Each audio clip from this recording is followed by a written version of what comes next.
We have quorum, and it's 6:32. So I'm going to call the meeting to order. Who's logging in? DKC. Okay. So I'm going to call the meeting to order at 6:32. First order will be to approve the meeting minutes from February 10th.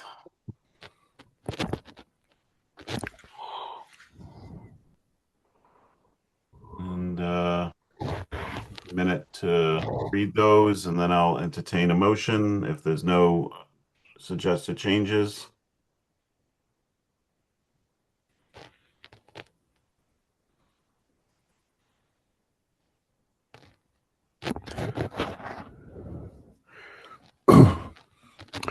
Was the meeting date February 10th or 9th? February 10th. Okay, Tuesday. you have minutes We had noted. we had approved right here. Yeah, well, we had approved the 9th meeting. Aha, We had okay, the night sorry. before. Yeah, Yeah. it was approved on February 9th.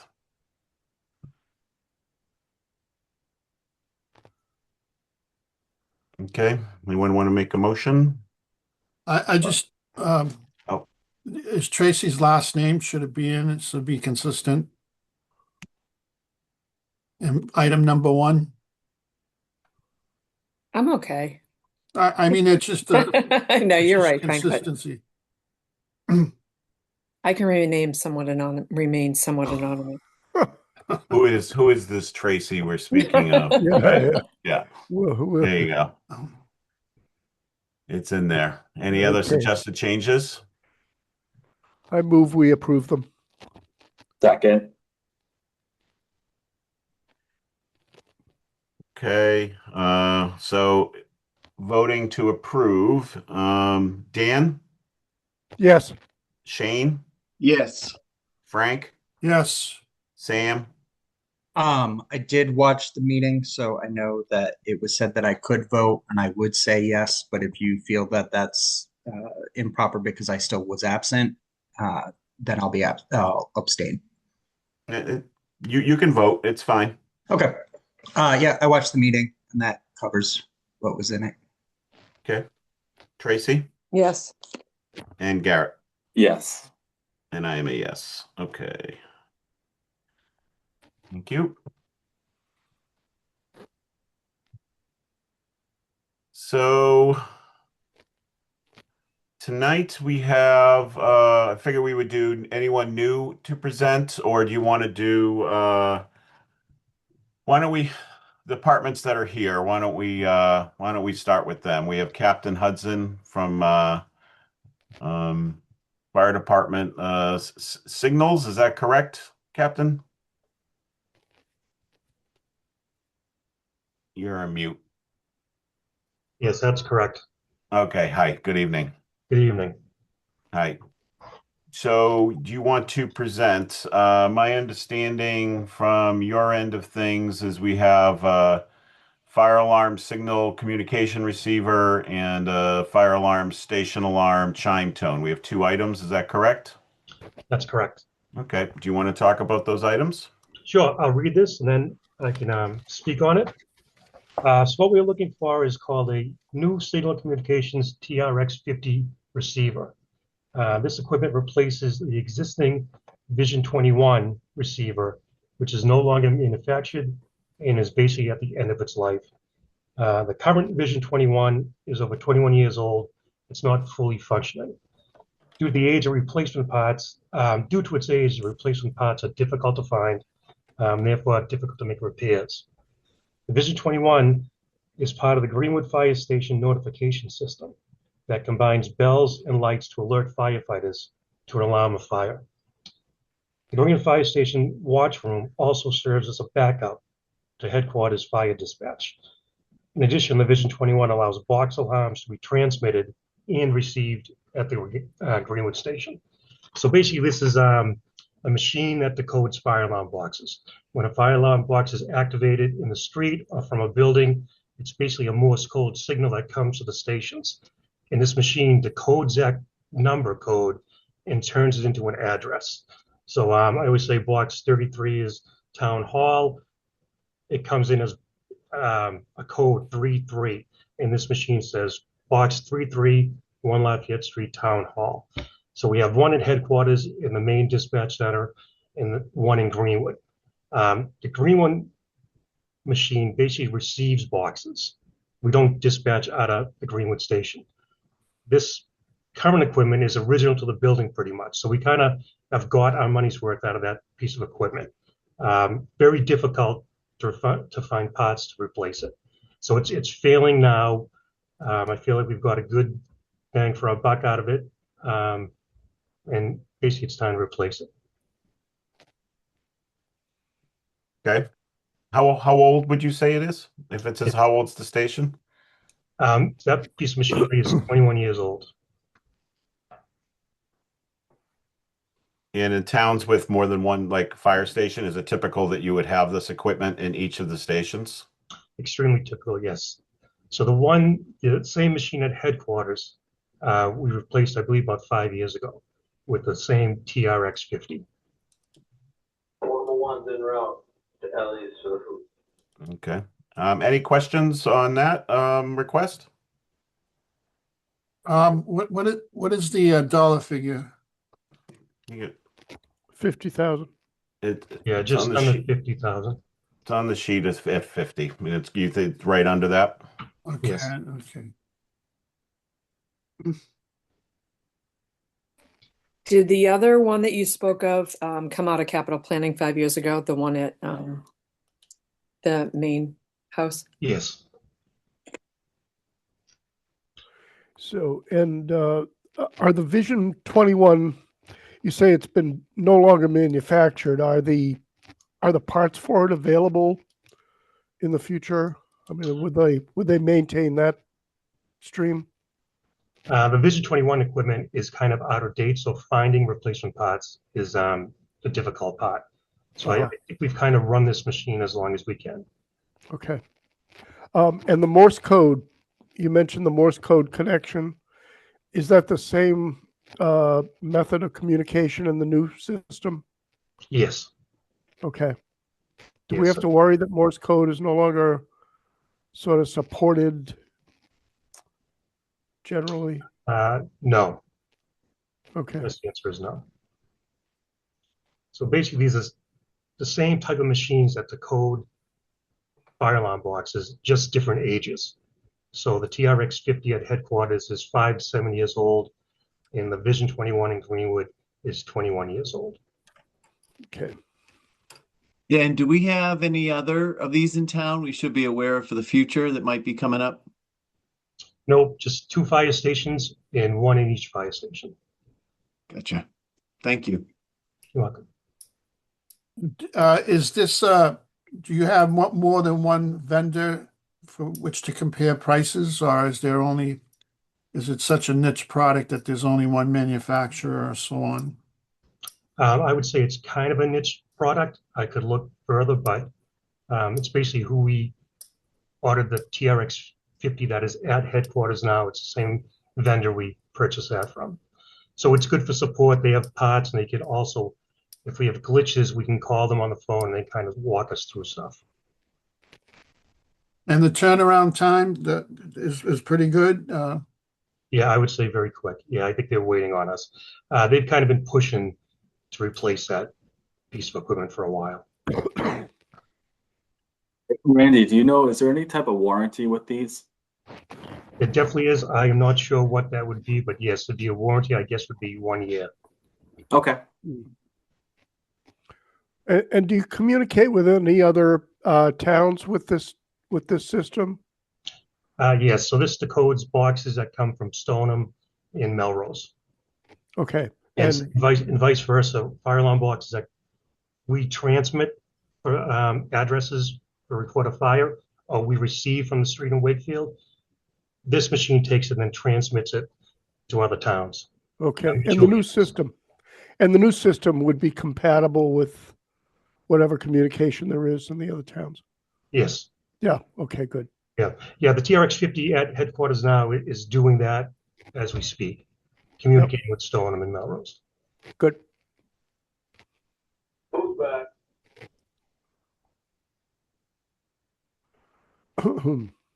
Okay. That's it. I'm fine. I'm fine. Your next item, Captain, is the station alarm chime tone with the request for $8,200. Yes. What is that about? So currently we have what we call bells throughout the station. And when a fire alarm device comes into the station, computer screens pop up with the address, the lights all come on, and these bells that are around the station bang out the code.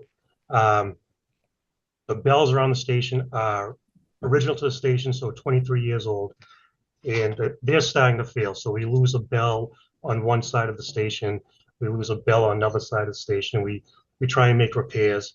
At the same time, there's been a push for having softer tones, if you will, that it's not this big loud bell that's striking. There have been studies showing that that loud bell strike, loud alert, could be linked to issues with heart problems. So there's a new push in the fire service for like moving to chimes away from bells. So we kind of feel like it's a good reason health-wise to move that way, but also where the bells are kind of reaching their limit of age too. Instead of replacing with the bells, we'd like to replace it with a chime system.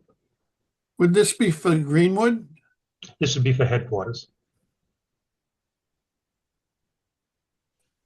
How old is the public safety building now? It was built in 2003.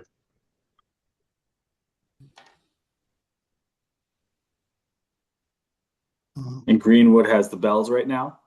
Greenwood has one or two bells, yes, smaller bells, where it's a smaller station. Okay. And those ones are not as old, right? Are those also about 5 to 7 years or? Those ones are probably 10 to 12 years. Okay.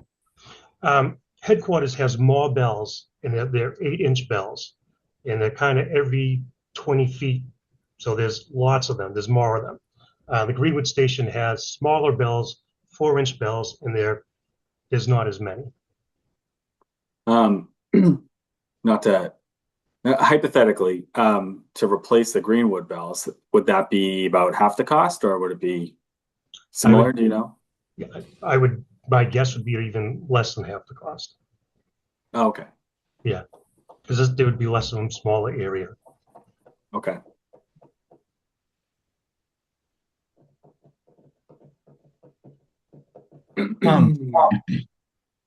So I have a question. So we're talking about literal bells and literal chimes. And okay, so then why is it not a digital sound system speaker? Like, what's the I'm trying to like, why are we using this system when it feels like there should be a simpler digital one? Mm-hmm. Well, I think the bells and chimes tie into the fire alarm system.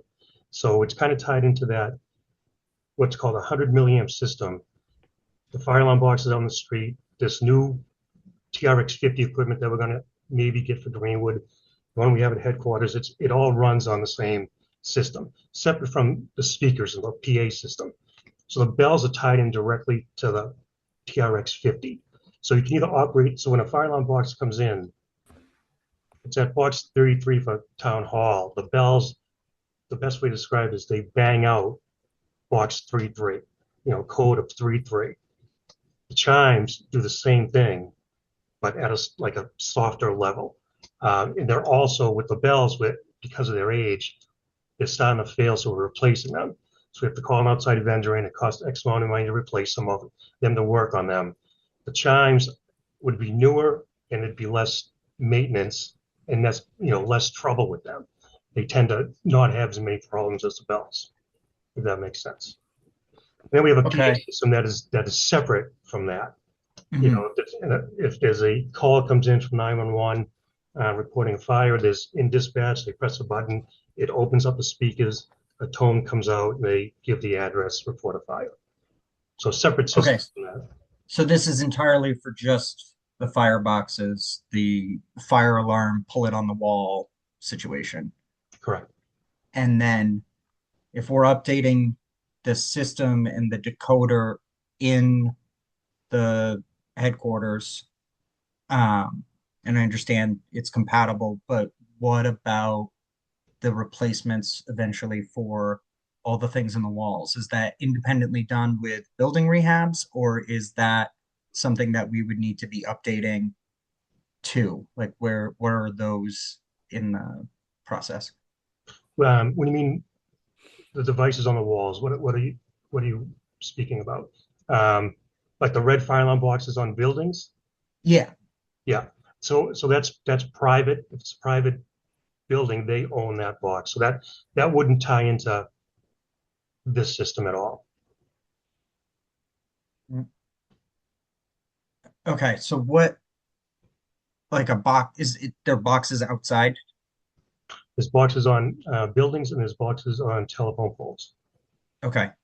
And the ones that are public that we own, Town what buildings. is the replacement schedule or relation with this request? I really don't see any relation. They're kind of separate. So that's stuff that's out in the field, and this is stuff that is inside. Um, so the only relation, I guess, is that they work together. There's, Mhm. there's no real. If there's a issue with the fire alarm box outside, it doesn't affect this system inside.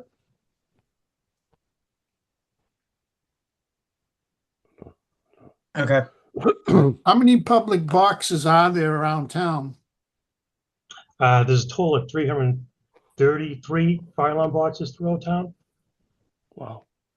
Yeah. Well, Yeah, I think this is about 225 master boxes, which are tied into the interior alarm systems, and I think about a little bit over 100 street boxes. All working. We test them all the time.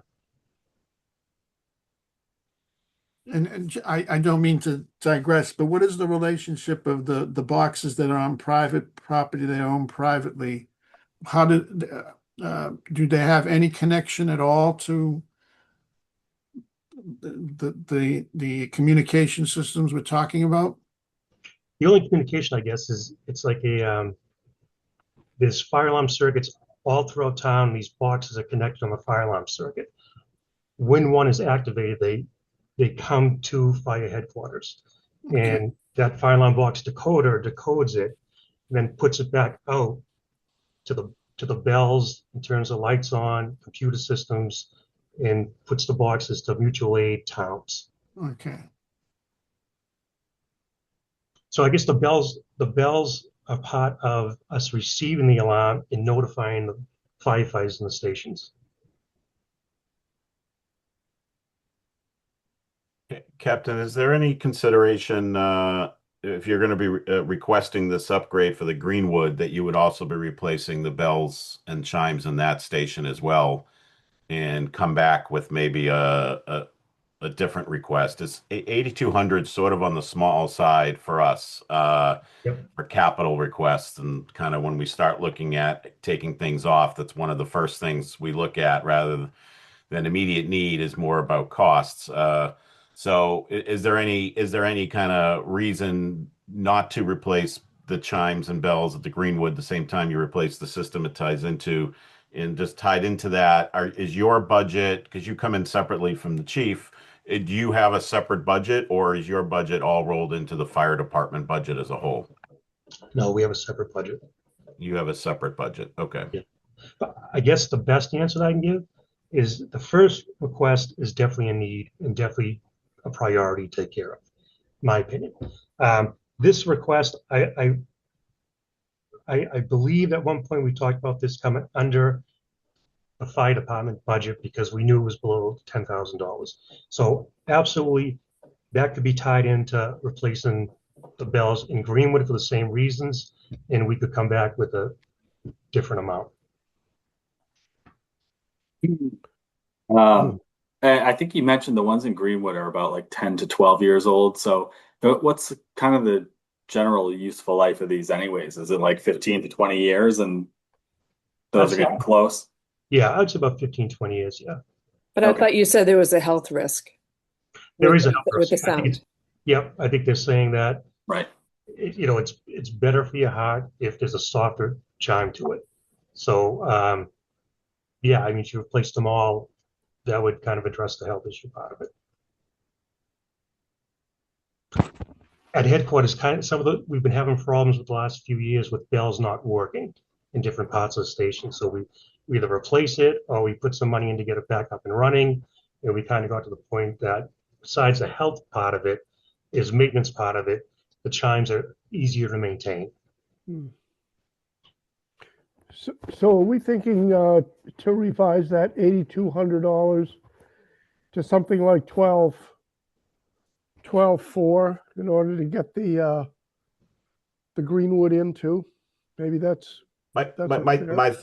my thought on that, Dan, is that it would be done. At least it would be, rather than if it's a smaller system, we're sort of midstream in terms of where we are, Captain, Right. of our Mhm. this year's, and we have a lot of cutting to do still. So, you know, I'd entertain if you could come back with the revised request for the chimes and bells, not necessarily saying, there's any promise it could get fit into our overall budget, but it's just in an overall global look at that.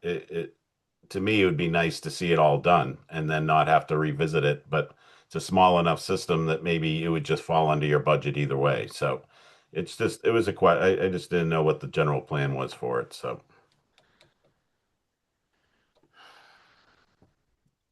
okay. Any other questions for the captain? Nope, I'm good.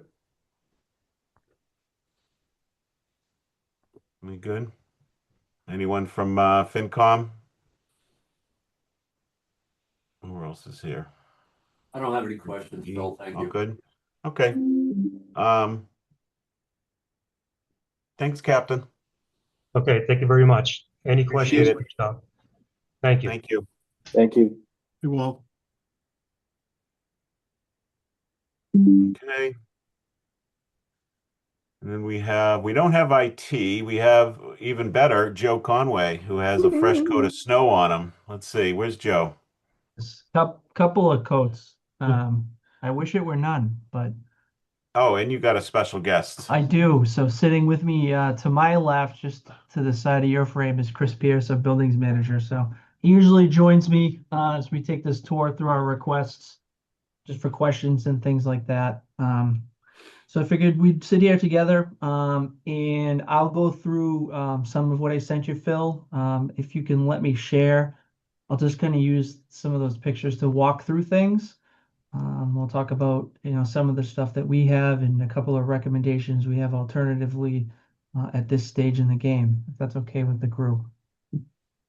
Go for it. Okay. Phil, can I just ask, as Joe goes through this, can he indicate if, and these specific, vehicles or equipment have been on the list for multiple years? Is that a fair ask? Yep.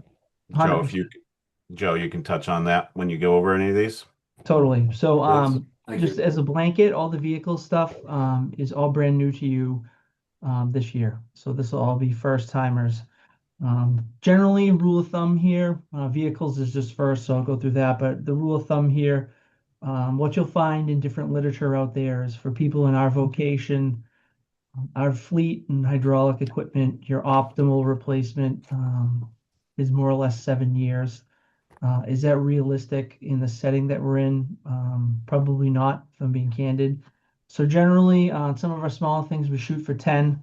10 is the goal. By that point in time, the mileage is getting higher, the condition is starting to deteriorate, and it's more appropriate, than advancing that up. There are some exceptions to it, depending on what the equipment is and how much it costs. Some of the larger stuff will depreciate further out because obviously you start, tripling your cost of things like that. But you find most of your hydraulic equipment and large scale dump trucks would depreciating at about 15 years, with the goals to hang on to them no more than 20 if we don't have to. And then there's some other fancy things that are kind of one trick ponies, like some of our sidewalk equipment that we use to clear the mounds of snow that we have out there. Super expensive. They only do one task. They do it very well. but because they're used so infrequently, we'll push those out to 25, 30 years, which we saw over the last couple of years. We've been very fortunate to replace those. So in the list for this year, so starting off, so this is truck 14. This is your bread and butter highway division, line level pickup truck. This is a 2016, so we're hit the 10-year mark this year. This is got 95,101 miles on it. A little different than what we heard from the fire department, where they're kind of racing back from call to call. Our stuff generally should not be moving very fast, but when it is moving, it's either got a lot of weight in front of it that it's pushing or it's pulling it behind it. The big driver with a lot of our stuff, I mean, we're out in the salt and the snow and everything like that. So you can imagine while that stuff is doing the chemical reactions it does to keep the streets clear, it's also starting to do that on the metals and different things that we see.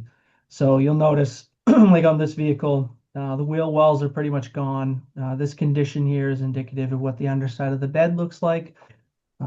Generally, the bed and the soft metals are the first to go. Then it transitions into the frames and different things like that as you hang on to it. With this vehicle specifically, so generally, most of our standard kit has an automatic tailgate on it. We do that to keep our staff from lifting things that they shouldn't be lifting into the back of our pickup trucks.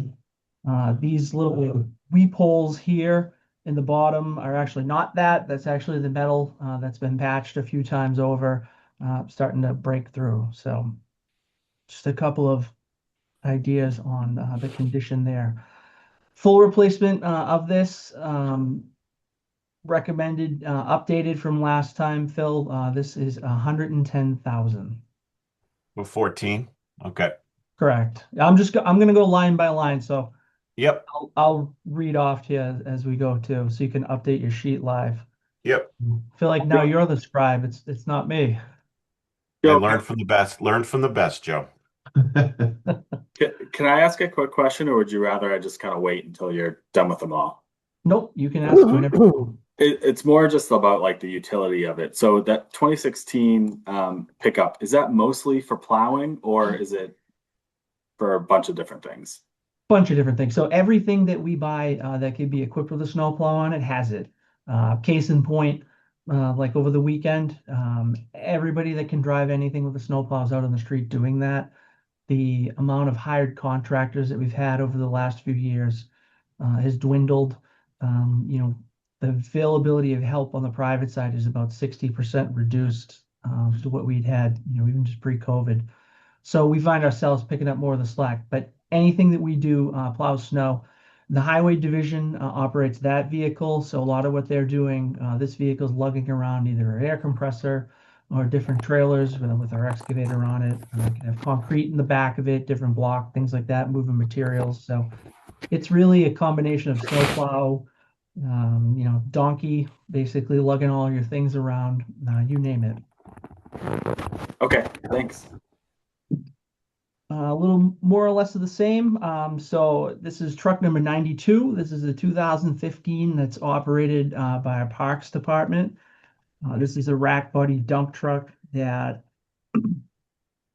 we've had for a little while here.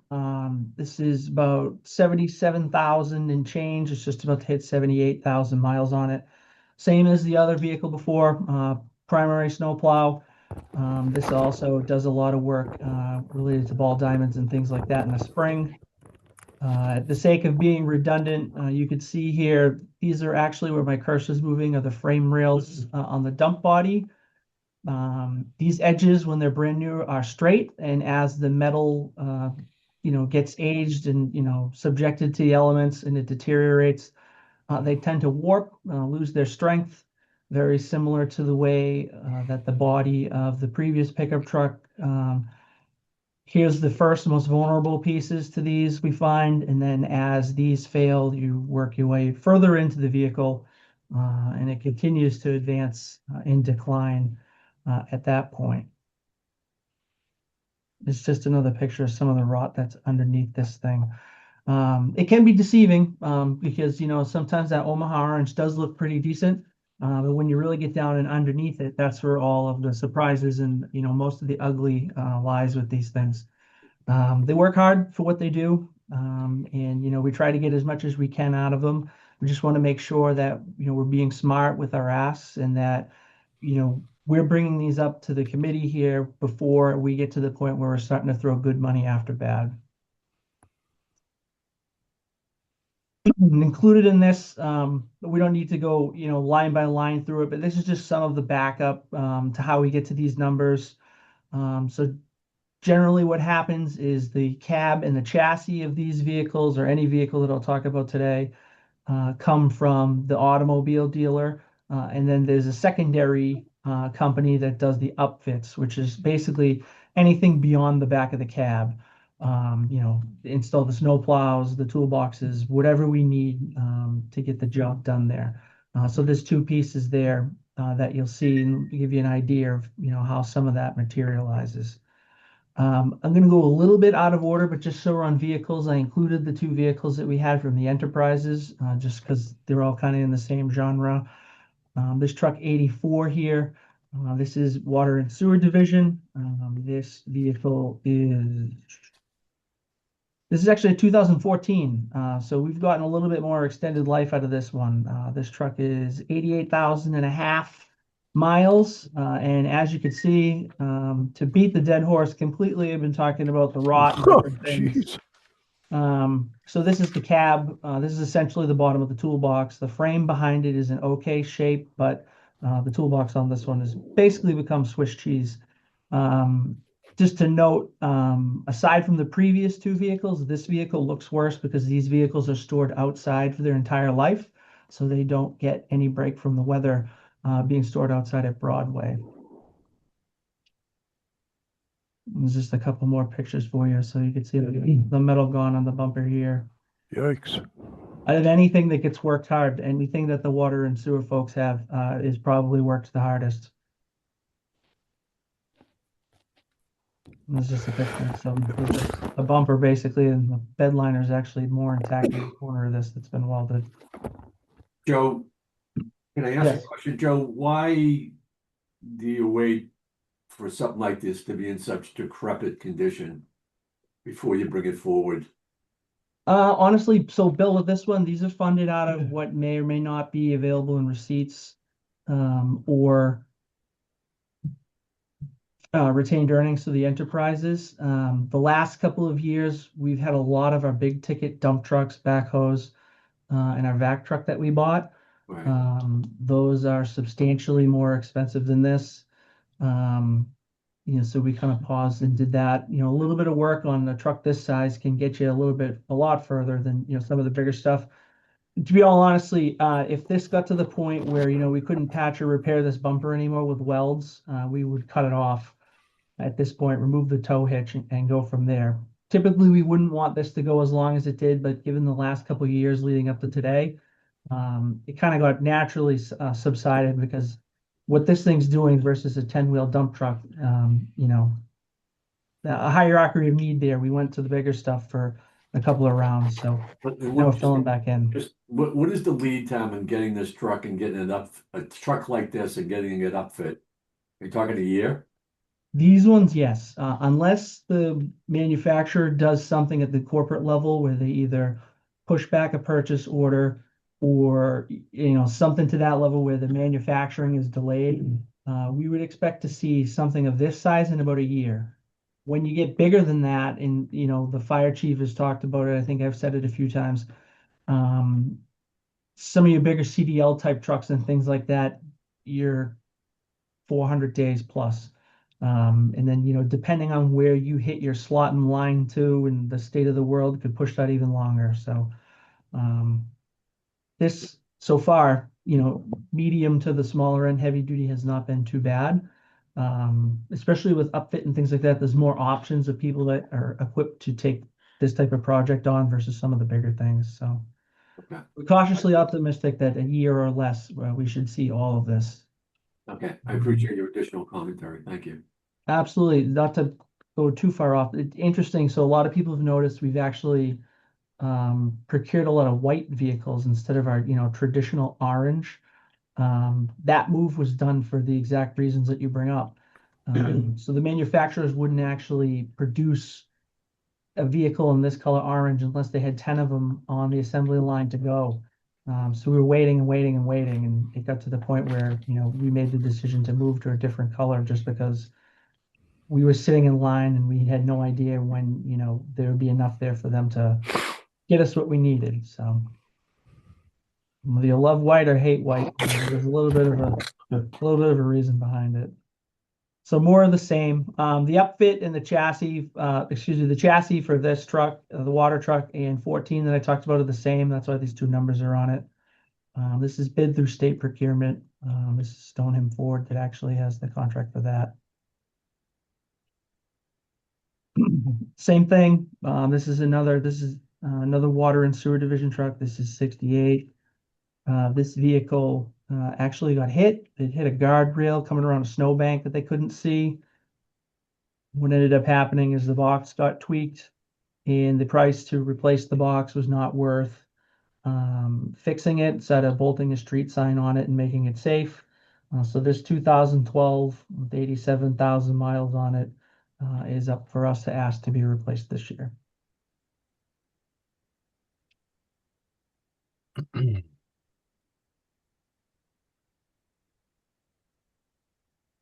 And last but not least, in the fleet stuff. So this little mini backhoe here is a 2010 JCB, and this lives its whole life at the Forest Glades Cemetery.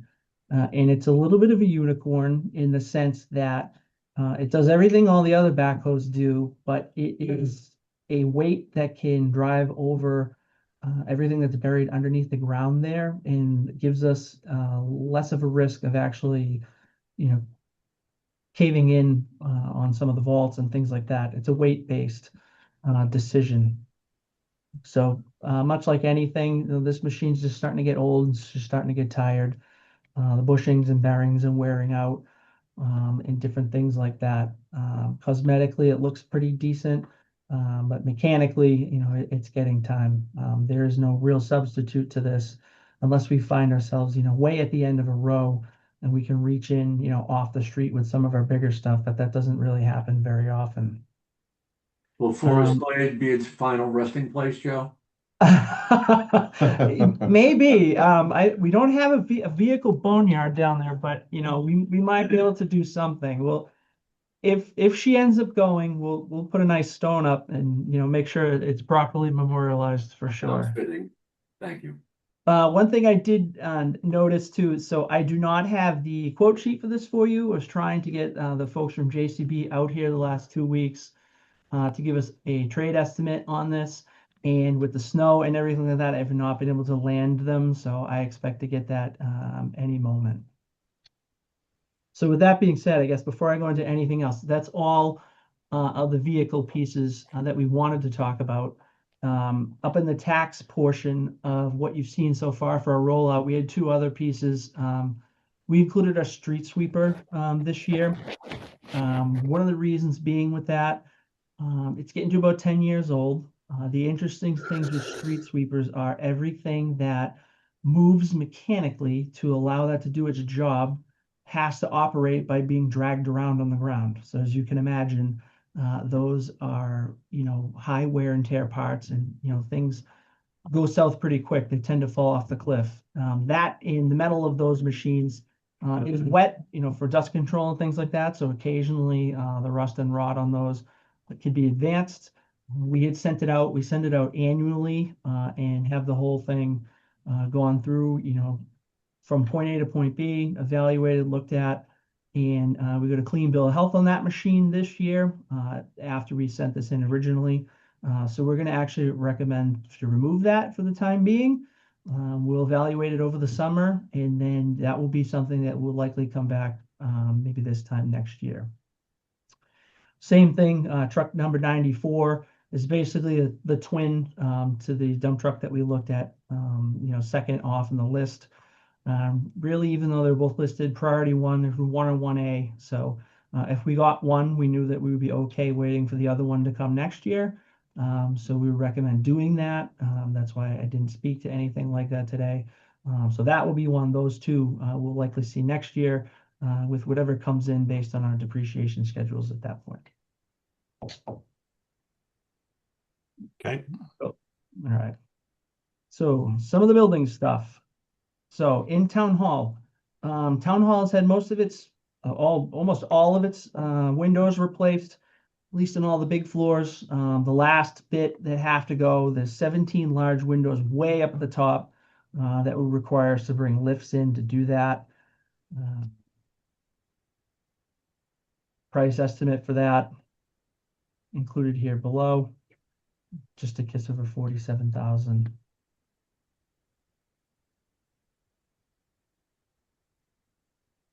Next, the second floor of the senior center. So one of the things that happened when the scope was put together and ultimately decided on, and we got our marching orders for that project, it did not include or did not have the monies included to air condition the second floor, which is not where the stage is and not where the offices are when you walk in, but that intermediate level. We were asked to see, what that might cost if we wanted to put heat pump mini splits in there. To be able to do that as part of the due diligence there, we brought in a whole bunch of different vendors. And essentially what you'll see in this is, it's basically about $140,000 to do that project. Karen Burke does have a grant that she was able to get from the state that will cover the complete upper floor and leave about $36,000 left over. We could do one or two things with. We could either utilize to offset this request, should it go forward. The other thing it could do is if for some reason this request didn't go forward, we'd likely probably work with her to get some sort of portable temporary type units to at least provide a little bit of relief for the heat for the seniors in there as things are going. But at a minimum, the third floor will be handled through her grant, and there should be no issues with that. So I hope scrolling through this doesn't make it dizzy. Usually this gets put in a book, and I was gonna put it in a PowerPoint, but I took the easy way out, Phil. I apologize. Fine. The public safety garage floor. This has been kind of a sensitive spot to us at DPW. We had an issue with our garage floor that we had to fix that was kind of similar to this. So we've basically been looking at every garage floor that we've had. Reality, there's some spalling and some cracking, as you can imagine. The cruisers and whatnot coming off the street, whatever drips off of them hits the floor and then obviously starts to deteriorate. So this quote and suggested project would be to fix some of these areas while they're small and can be appropriately addressed now without becoming a major thing, and then reseal the floors. And Phil, this one dropped from our original request here. This is $15,000, not the $25,000 that we had originally.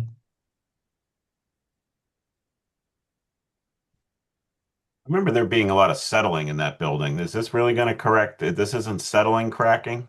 No, It's definitely salt getting under. There's one photo where you can see there's a good photo right there that shows it's just coming, it's spalling, it's popping up from underneath. Yeah. It's not settling. Yeah. There is a spot where the rebar has sprung through in one spot, in one picture they showed. So is this spot repair? It's a lot of spot repairs. It'd be a complete, so spot repair anything that's there. And then it would be a complete cleaning, power washing, and then sealing the floor again. I don't know the last time we actually sealed this. It's been some time since that's been done, so maybe the first time ever. Like here's this would probably get ground out, Phil, I would think, depending on how deep that is. They'll be parched and sealed.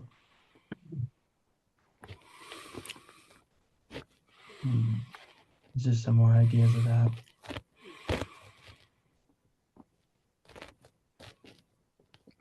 And then this is the estimate to do that. Okay, 5 Common and 11 Lafayette Street that we'll see next. These have come up last year. At least 5 Common did after the roof got done. And I don't remember off the top of my head without looking at it if 11 was included in them. or if not, that was something that we talked about maybe doing down in the future. For those that don't know, so 5 Common Street is the building, if you're in the rear of Town Hall where the parking lot is. To the left, where the Treasury's office is, facing Common Street, and then 11 Lafayette Street that we talked about afterwards. There's actually a town-owned building in the rear of the parking lot over by our dumpster. So these 2 requests here are to strip the siding, reside them with a hardy board, similar to the project that we did on the back side of Town Hall a few years ago. Provide some insulation, miscellaneous trim work, and things like that. The only thing that wouldn't be included in this is disconnecting the electrical we would do and then connect it back up when they're finished. So singularly, the way that these are estimated by our contractor are interesting. Singularly, $196,000 if we were to pair them. They knocked it down to 150. So the scope and the price is basically the same for both buildings. Close enough where, the actual cost is basically the same. So an idea of what you have behind. This is 5 Common Street. If you're looking at it facing the east, right? So the parking lot of Town Hall would be at your back. So inside this ramp would be some municipal offices, the treasurer's offices moved upstairs, etc.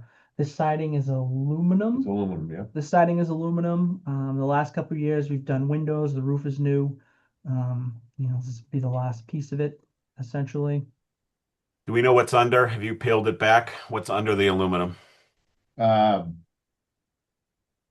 board. T111 Yeah, something. some of the old. Okay. It's not Yeah, asbestos. It's not asbestos No, shingle. it's not asbestos, no. No, in that fill. So the insulation in this, if we were to do this like Town Hall, we'd strip it and either put 1/2 inch or 3/8 insulation board throughout the whole thing.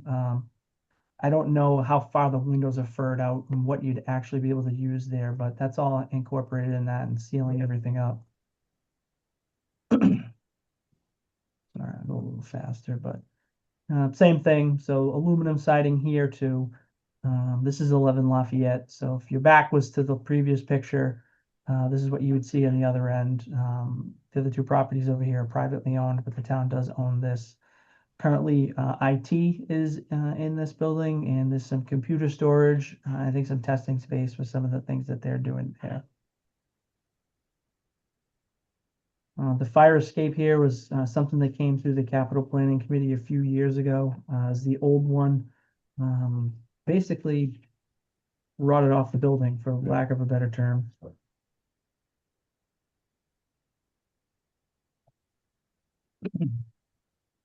Okay, the Civic Center door frame. So this door, I think I talked about it when we did a quick run through it at the very beginning here. This is the door that faces the fields at the Galvin, the primary entrance to the food pantry. What this project is the estimate for the door frame. This project would be to replace the metal framing around the door. So the door itself is in pretty good shape. But as you'll see in a second, the frame that it sits in is basically starting to get punky and rusty, floor level contact, those type of things. So the scope to this project would be to remove this whole frame, put a new one in with a new lintel or whatever needs to be carried over that top window. The window itself would get replaced. Then the door would get reused because it's in good shape. Also, there's a couple of extra $1,000 in there for some incidentals. So if you see, while we're in here, some of these ceiling tiles, obviously, we want to pull out and refresh, probably refresh and paint this corner of the door, in the hallway. And then if there's any miscellaneous concrete work that we might have to do, we cut something out to make room. We just wanted to make sure that we had enough to be able to accomplish that if we could. So still the primary door, the Boys and Girls Club entrance to this door primarily. Was another picture of the other side.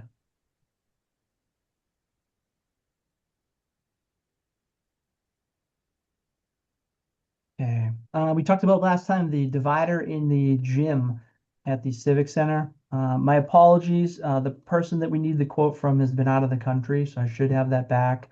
But the verbal that they gave us on the phone from the airport for this is that this project should be $60,000, not the 90 that we were originally quoted before. I think we've all seen this, especially the center court divider. It's ripped here.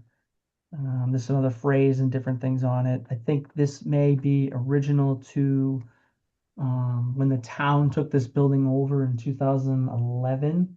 It probably went up when the town did the HVAC project inside the building too.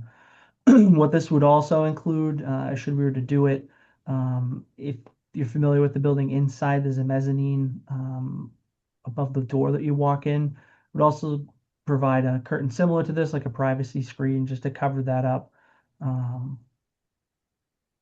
There. For what reason? Really just Like, to hide, there's a ton of junk up there, a ton of storage up there. That's where they store the tables and the Yeah. chairs and a bunch of other stuff. But if you have an event there, that's your focal point is up there how often is this curtain utilized? every day. For the Boys and Girls Club, they separate the gym every day.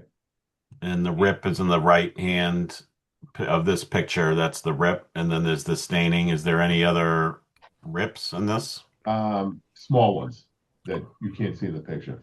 Is there a sewing class in town? You know, I feel like did they keep a space shuttle up with duct tape, or is that Apollo 13? What's the movie? You know, usually we have a problem. Like they sell white duct tape. that they do. That they do. Just saying, not that that's the image we want to give our town. I'm just No. okay. I mean, they use it on race cars too, I think, you know? So that's a daily use. Okay. Yep, daily use. Right. Hot Street. So we've replaced a bunch of doors here, the big garage doors that we have. 35 North Ave is basically HQ for our barn. This is a quotation, so this would actually be the request is actually going to be $36,000, and that would be to replace 3 doors here, which are actually the last 3 that we would have that we need to get replaced. Where these are, so this building right here is fleet maintenance. So there would be 2 doors at fleet maintenance to get replaced, and then the opposite side of the parking lot, facing these doors, there's one more door on our big vehicle barn that is included in this. Up and down all the time, high wear and tear, as you can imagine, similar to the floor at the public safety building. Anything that drips off of what we're driving is all over the floor. A lot of the time, the bottom rungs of these doors will rust out and rot away. Sometimes they could be repaired. A lot of the time, they can't. We've gone past the point where we can get any other angle iron onto these, so we're at the point of needing to replace them. See some of the staining here. This is actually rust, nothing else. Just some of the idea of what these things are. And that includes I saw the quote, those all have the safety edges. That's all included. Yep. Yep.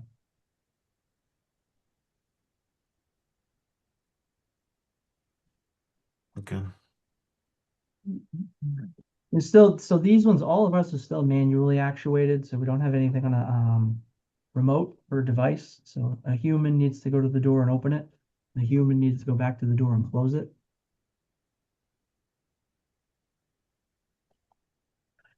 The Woodville RTU. So this is the biggest ticket that we have. The RTU unit on the Woodville, much like the chiller that the school department did last year, is original to the building opening in 2003, 2004.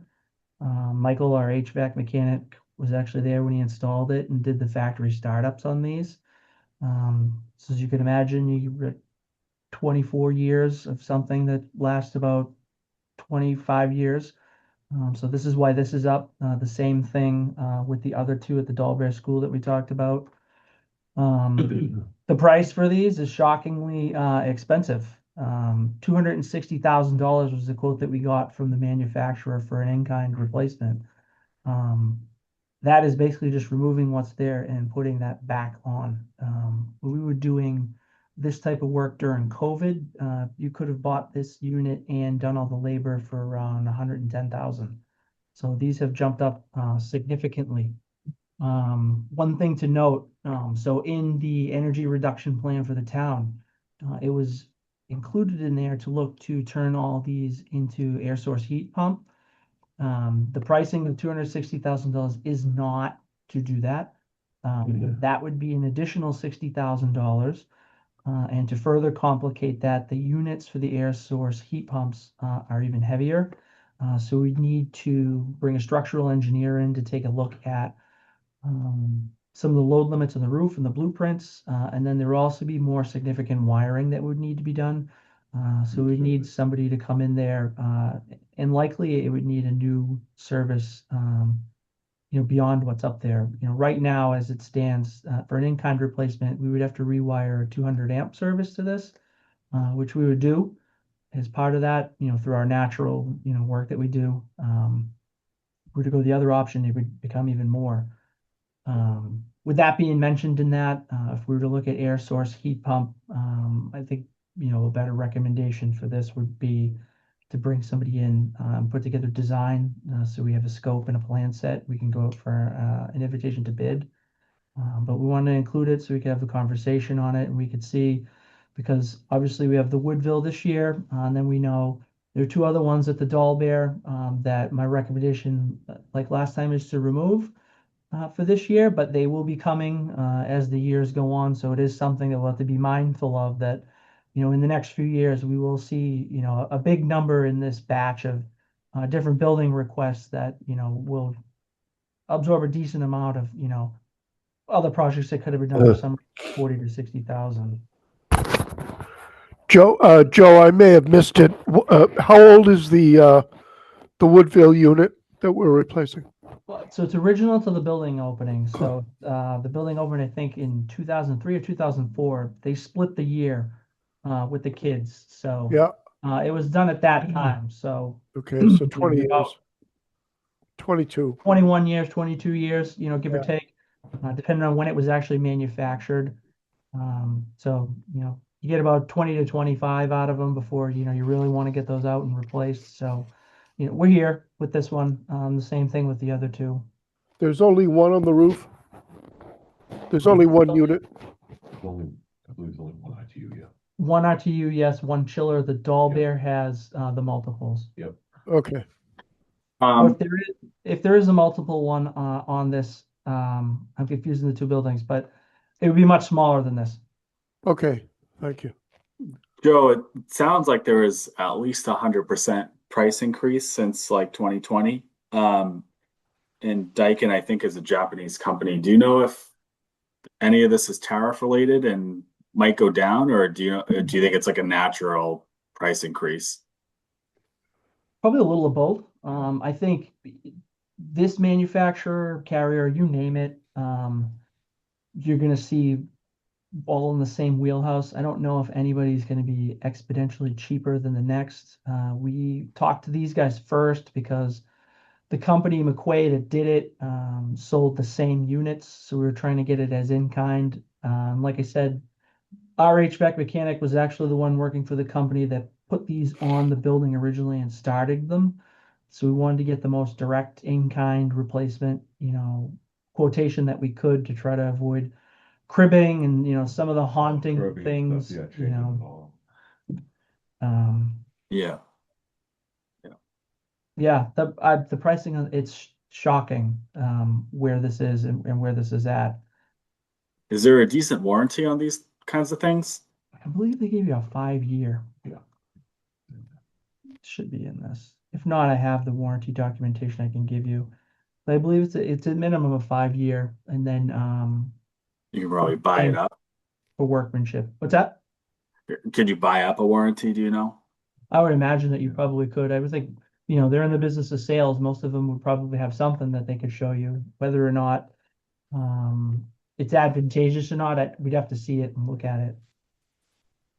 Okay. Like, if the number was right, it would make sense. Like looking at, just to draw a comparison to that, the solar inverters that we've done on a couple of projects that we've done, to boost the initial warranty to a 25-year warranty, when you broke it down, was a couple of $1,000s different. So it totally made sense to advance that and buy yourself that peace of mind for all those years. Yeah. I can get you more. I'll get you more on the warranty thing though. That's something they should be able to turn around pretty quick. Okay. And then the current one is, you said, like 23 years old-ish? Give or take, yeah, it's at least 21. I'd have to get the manufacture date right off the tag to know, but when the building opened, it was original equipment. Yep. That occupancy going from the Woodville school at one point in time was just a dead school that it got retired, it got knocked down and rebuilt. So this was brand new when the kids moved over, from the old Franklin School into the Woodville, and it's been up there ever since. Okay. And this is the manufacturer we used, you said originally with the Woodville, and are we planning on using them for other RTUs, like at the Dolbear or any other projects? Correct. Well, we try to. One thing we want to try to maintain is continuity through some of our units. There's Pepsi, Coke, you name it, but sometimes, if you keep going to too many different brands, it's another computer, it's another different thing that Right. we have to know and understand. There are slight nuances to everybody's product. So if we could try to limit that, obviously we'd like that continuity throughout it. Most of it, Shane, honestly, we try to start with what's there because of the cribbing. So what the cribbing is basically the structure underneath it that sits on the roof that Sure. these things sit on.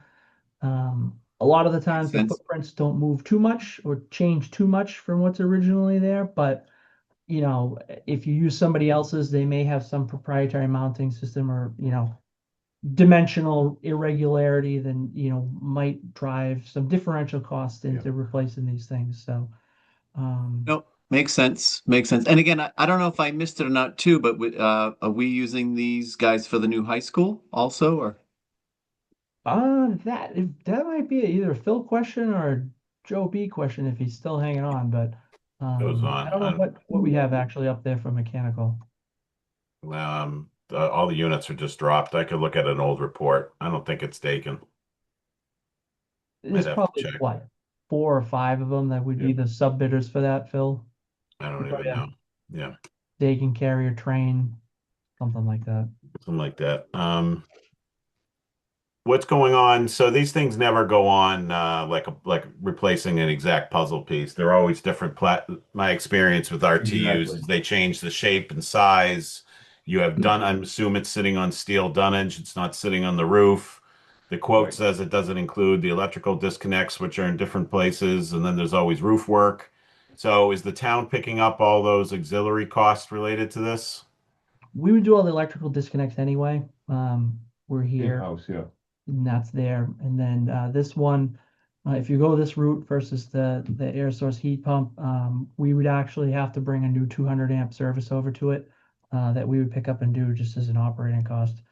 And if there's any other roof patching or things related to that, we have the means and methods in place to cover that as just standard operating things. Yeah, if we cut in, Phil, if we were cutting new vents into it and totally altering everything, we had a large roof cut and things like that that we knew was going to happen and it was unavoidable, we'd have more built into that. But, the little bit that may be involved in something like this where it's as almost direct as it can be, um, we would just pick, that would be just part of our regular work. So this increase, that request is going up to 260 then? Correct. Yes. Okay. Sorry.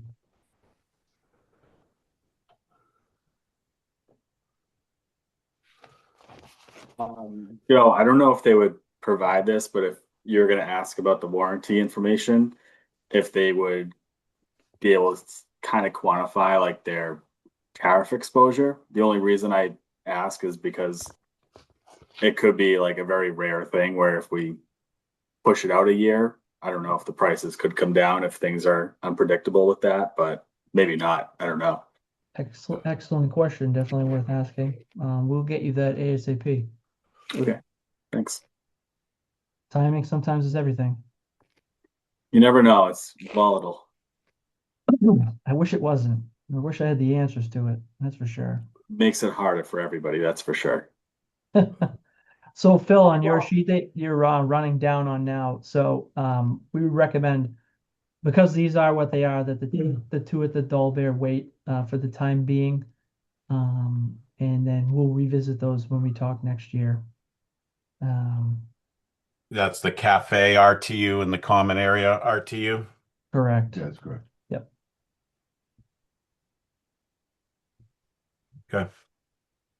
All right. The next one that I wanted to show you was at the Woodville School. So the boiler gas train, excuse me. So some of the heat exchangers to the boiler here. These have been popping different leaks and things like that. Much like, some of the other original equipment to this place.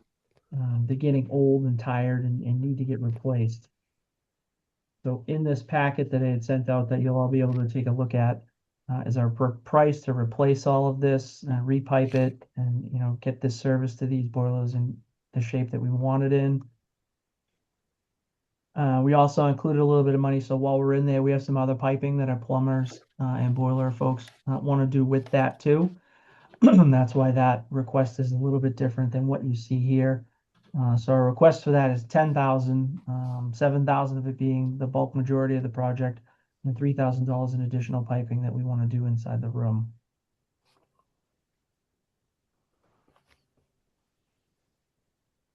Okay, here's one that we have talked about before, and may talk about in the future as well. The Yule School. So the annual pitch to this, these boilers are the last boilers in town that are fed off of oil. The way that the town's lease for the Yule School works now is that the tenant that is in there, it pays to heat the building with these. So, they're responsible for that. The other caveat to this school running on oil versus natural gas or something else. Proximity of natural gas to the building. We don't have a service to it. So if we were going to move into the gas fired boiler, we would need to bring that in if we even could at that point. But we talked about this last year. There were multiples in here. It's basically running on one now. Most of our other buildings, if not all of our other buildings, run lead lag. So there's a primary and a backup that will alternate, to kind of let them both flex their muscles a little bit, but not have one needing to run all the time. This is some of the incidentals and details to this in the quote that I gave you guys to take a peek at. This also will include $17,000 in asbestos abatement should we do it. And the reason for that you'll see in a second, but to replace the boiler itself would be about 120,000. It's just the abatement quotation for that.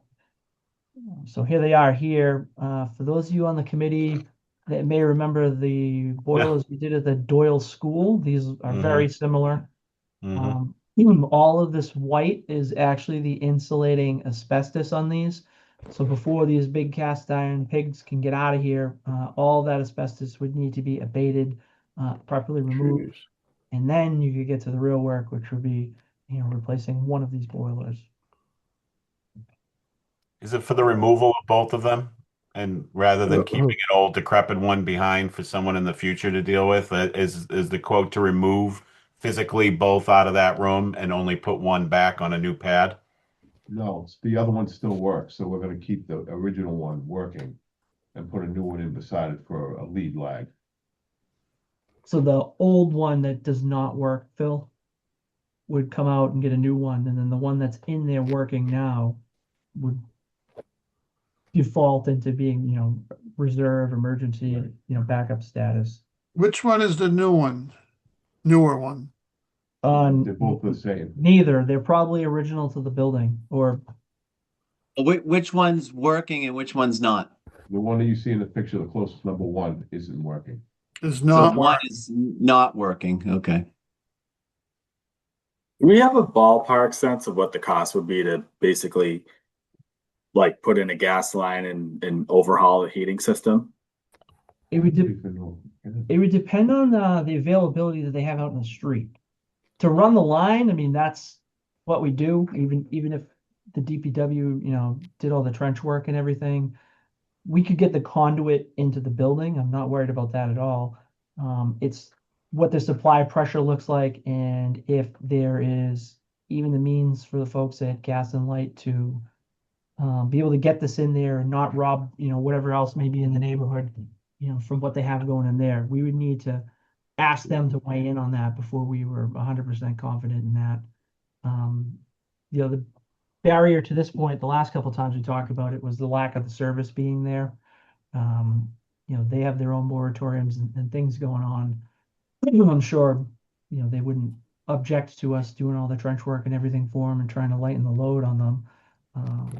We did to verify the supply, though, as I mentioned.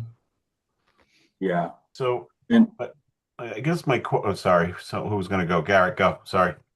just real quick, I know it came up last year too. For the Yule School, is it that same tenant in there that was there last year? And what does their lease look like? When does it expire? And is there any type of capital recovery in that lease where we could recover some of that from them?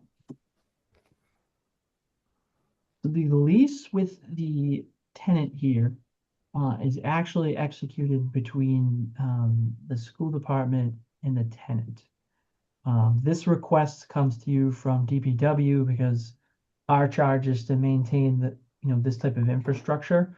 And this is, simply one of the oldest left out of a series that we've done, throughout the years. Candidly, if it's working and there's no real long-term plan for what that building may or may not be, should it be replaced? I could see arguments on both sides. You don't have redundancy, but then again, we are hopefully a few weeks away from the heating season, and we won't need to be relying on these things for the next X amount of months. So I can see the argument for pausing too. It's just something, that comes up, annually, because this is the last of the last. Well, Is, yeah, is, I have a copy of the lease I got last year, Garrett. If I can send it, I managed to find it somewhere in town. I wish the town would revisit the school and revisit the lease. It's a 2017 lease. There's no rent escalation. There's a lot of things in a typical lease of this nature that aren't in that old lease. I really think that's something the town should someone should spend some time looking at this asset and determining if this is the best use of it, because right now it's an ancient lease with no chargebacks on stuff like this. Um, I can send that. If you want to see the lease, I can send it around if you wanted to see it. Yeah, Uh, that'd be great if you don't mind. yeah, I would like to I- see it. What, yeah. Will you what send is- that to me too, please? Yeah, yeah, I got it. I forget. I forget who I arm wrestled for in town hall. I must have won. It was a good shoulder. It was a good shoulder day. Yeah. Yeah. Bill, can I But I get that got lease that. too? Who's that? It's D. Can I get that too? Of course, D. Yeah. Thank Now, So the question is, whenever I change I manage a lot of these, 1920 buildings in Cambridge that have these old, boiler systems. And when we convert to gas, we're sort of made to pick whether we're going to have gas or oil. Cambridge especially, they don't like having two fuels in one building. And to keep one oil boiler as a backup with the associated oil tank and putting in one high efficiency, why wouldn't the town look at this and do a wholesale replacement? You're going to be running a new gas line. You have to provide heat by law till June 15th. So as hopeful as you are, Joe, if it's a cold spring, these things have to be working by law, but till June 15th before we can shut them off to do anything with them. Why aren't we replacing this whole boiler room? And if it's because there's an unsure feeling in the town of what this building is, that's a bigger discussion. In the meantime, we have a tenant that possibly could lose heat. So it's like this precarious situation to spend a bunch of money, and I think it's an imperfect solution because you're still stuck with two fuels, gas and oil, that we really I don't think we want. So I'm just raising those as questions because I've had this come up the residential properties, not like a commercial property, but similar looking boiler rooms. And I've always run into roadblocks trying to keep two different fuels. So just wondering if that's been talked about, explored with whoever. Maybe you're the powers that be. How has that worked around in a situation like this? So I don't, I'll, two caveats to this. I don't have a crystal ball, but if I was to guess, or I'll make an assumption, at some point in time, caveat two, after we fix the DPW building though, the Greenwood School gets addressed, whether or not it is rehabbed, renovated, whatever may or may not be happening there in the future. This building would likely be some of the swing space that the town would highly desire to not make student life completely disrupted, or at least to try to minimize some of that impact. What is the timeline to that? Your guess is as good as Yeah, mine. And then from that years, point, if there's right. more of a discussion. Okay, so the swing space was great for the renovation. It helped us. It saved us in construction costs because we could move some things around, without needing to do modulars and things like that. Now, what do we do with this property long term? I don't think we're there yet. In the event of an emergency, if this thing went down, we'd have to park a temporary outside. Yep.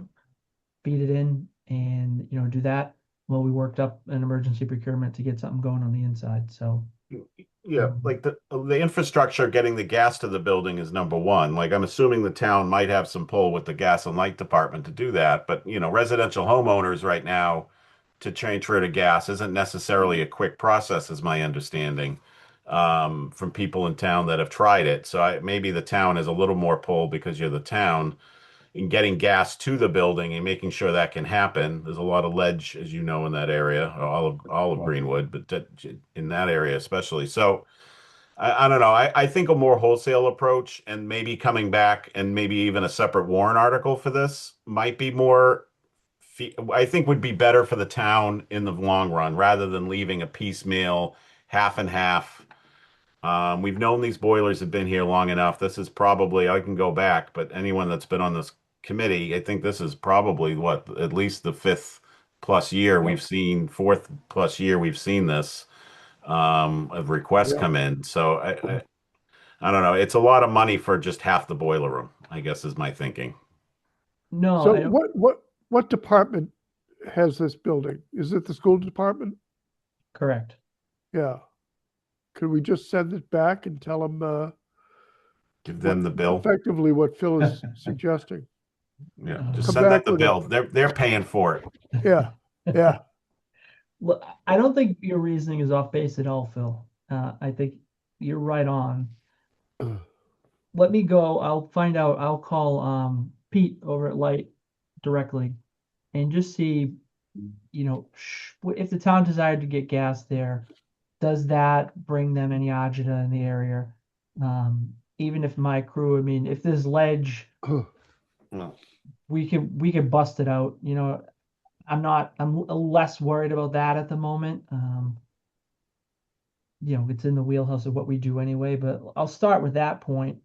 And maybe he tells us something that's totally different, but I don't think the idea of something more holistic is a bad thing.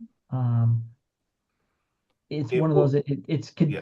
It's contingent or could pivot either way. I'm like, well, what are we going to do with this thing? And that conversation is happening about a lot of different places. So, 5 Common that I mentioned, 11 Lafayette Street, the Hurd School, right? You've heard people talk about the desire to do a space needs study, and then my input to that is then if you're going to do a space needs study and play with some of the administrative office space, feng shui, for lack of a better term, then wrap in a targeted facilities assessment piece to that too. So we know, like, map it out ahead of us. Some of the things that maybe aren't on our radar now, let's capture all that so we know every year, like, here's 2027's, listed recommendation of projects, here's 28, 29, and so forth. It's just going to take a concentrated effort that's slightly different than I think what, we're doing here. But I do think in, the near future, that is going to be something that's on the table. Is this Yeah. building used Yeah. year round? Yes, Yes. Yes, it is. It's a Odyssey. It's a school. It's a Seam Collaborative. Seam Collaborative. Correct. Yeah. The only different the Herd School is not occupied. Is that correct?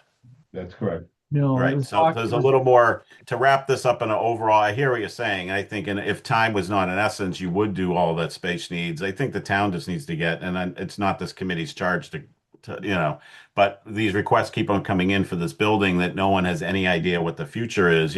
When we were talking high school requests, 7 or 8 years ago, part of all those requests were always, okay, we know a project's coming down, we know we need to abate, or there's window, there's always part of the discussion of what we needed to do to keep the building running until the larger project. It's just this unknown on this Yule School that keeps on popping up with this ancient equipment. I know the energy committee probably wouldn't love that oil is being replaced with gas opposed to electric, but I don't see heat pumps being a solution to this huge school either without it replacing the whole electrical infrastructure. So it's just gas is the next better alternative, and I think it would be great. I think to see if there was a more holistic approach that could be taken, and maybe take it out of our lap and present it as a town warrant. Maybe it would be big enough, is my guess. I'm real estate.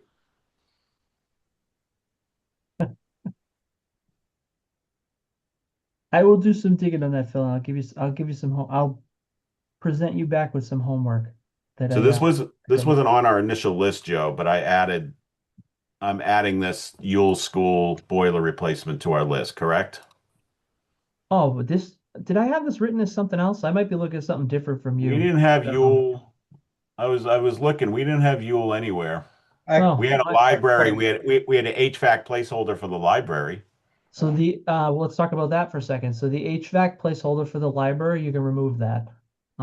We have numbers Love back. when Joe tells us to get rid of six-figure things. We have, No, we're a little bit keep it coming. delayed with it because, trying to go through the bid process and conduct a site visit when, the gods have thrust, the multiple feet of snow on us that they have, but, we've been able to farm up enough information to feel, very confident with the amount of money that was already appropriated.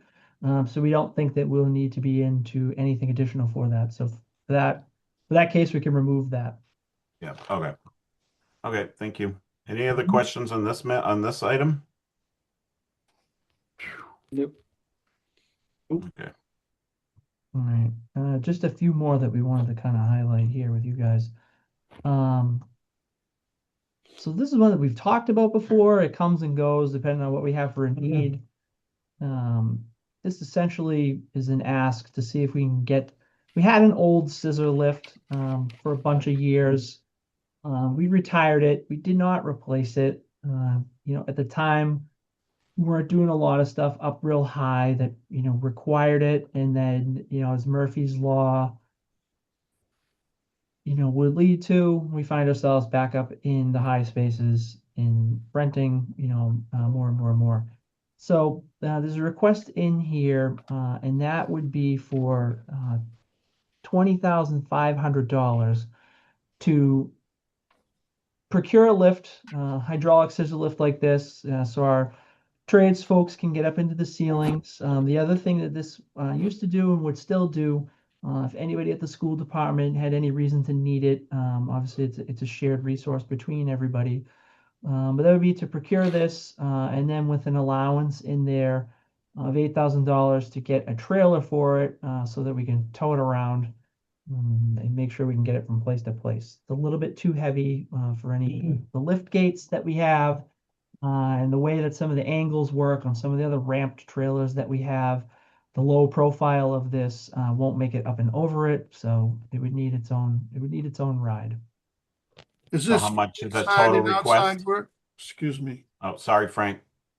Is this for work inside and outside of buildings? Yes. Yes. Phil, to the updated number, 20,500. That includes the 8,000 allowance in that? Correct. Yep. So not 75.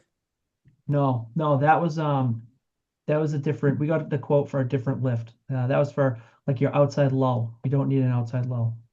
We don't want to be doing Okay. anything to do with that. Are there buildings, town buildings that this can't be used on because the reach is too high? Yes, you wouldn't be able to get it into town hall. There's no way to get it in. It might weigh too much for the floor. Um, But for like the garage over at 35 North Ave, we have a bunch of Ah. the heaters in the ceiling that have to come down. Right now, the guys are working off ladders trying to take these massive heaters down Okay, so that on would work ladders. there. This would work in there where the Yeah, good. bucket truck that we have Yeah, can't fit all the way into that to get them up high enough yeah. because of the angle. What about in some of the schools? Would that be used there? yeah, Yeah, this could get into absolutely. most of the schools. Good. You know, obviously it couldn't be elevated up, but yeah, your common cafeteria, cafetorium, auditorium, gym, hallways, you know, on the first or the lower floors, you could get in and out of. Yep. You know, basically anything. If you have a ramp in the old high school, you probably could have done it on the whole first floor in the basement, the way that the ramps used to be set up there. Yeah, Galvin, you have some lights that are very high up in the air. The Galvin. This would be able to also go into the civic center, in the gym floor, the drill floor. Yeah. Obviously not down below, but you know, anything that's in the gymnasium that we were looking at a little while ago, would good. fall under what this thing could get in that. Okay.